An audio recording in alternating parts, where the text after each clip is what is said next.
Assalamualaikum warahmatullahi wabarakatuh. Perkenalkan, nama saya Ulan Siti Nuraini dengan NIM 1800494. Di sini saya akan menjelaskan tentang model pembelajaran terpadu. Selamat menyaksikan. Menurut Forgin Rogarty tahun 1991, terdapat 10 model dalam merencanakan pembelajaran terpadu. Antara lain yang pertama ada model penggalan atau fragmented.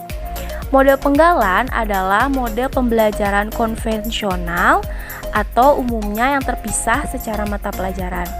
Nah, model fragmented ini ditandai oleh ciri pemaduan yang hanya terbatas pada satu mata pelajaran saja.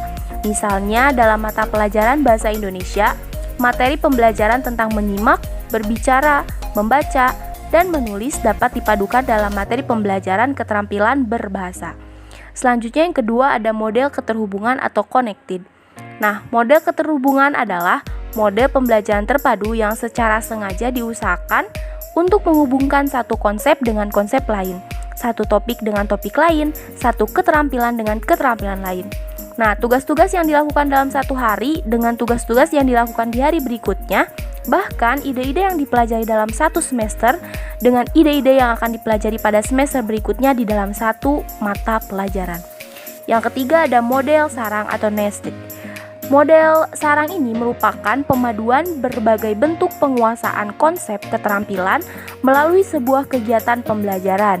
Misalnya pada satuan jam tertentu seorang guru memfokuskan kegiatan pembelajaran pada pemahaman tata bentuk kata, makna kata, dan ungkapan dengan saran pembuahan keterampilan dalam mengembangkan daya imajinasi, daya berpikir logis, menentukan ciri bentuk dan makna kata-kata dalam puisi, membentuk ungkapan dan menulis puisi.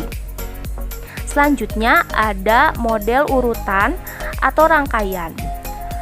Nah, model urutan ini merupakan model pemaduan topik-topik antar mata pelajaran yang berbeda secara paralel.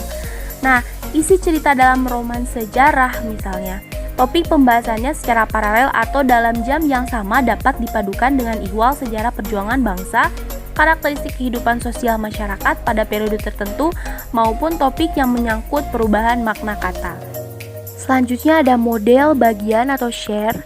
Model share merupakan bentuk pemaduan pembelajaran akibat adanya overlapping konsep atau ide pada dua mata pelajaran atau lebih.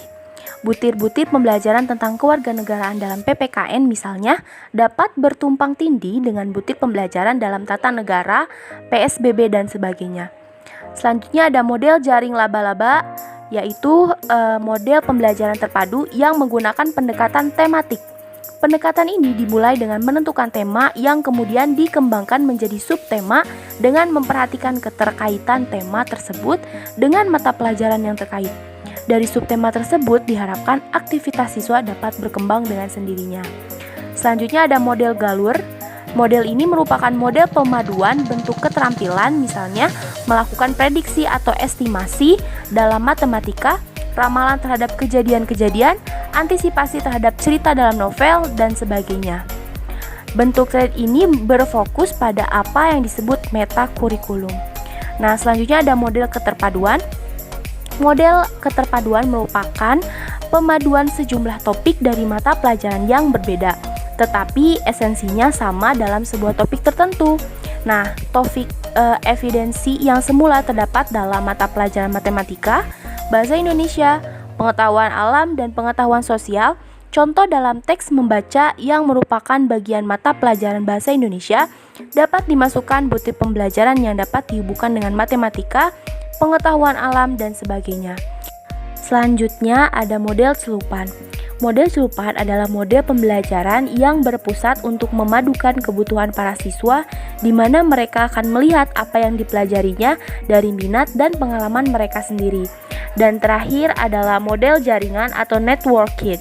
Nah, model jaringan ini merupakan model pemaduan pembelajaran yang mengandaikan kemungkinannya perubahan konsepsi, bentuk pemecahan masalah, maupun tuntutan bentuk keterampilan baru setelah siswa mengadakan studi lapangan dalam situasi, kondisi, maupun konteks yang berbeda-beda. Dari 10 model tersebut, terdapat 3 model pembelajaran yang cocok yang dapat diterapkan di sekolah dasar, antara lain model jaring laba-laba, model keterhubungan, dan model keterpaduan. Karena dengan menggunakan model jaring laba-laba, adanya faktor motivasional yang dihasilkan dari menyeleksi tema yang sangat diminati.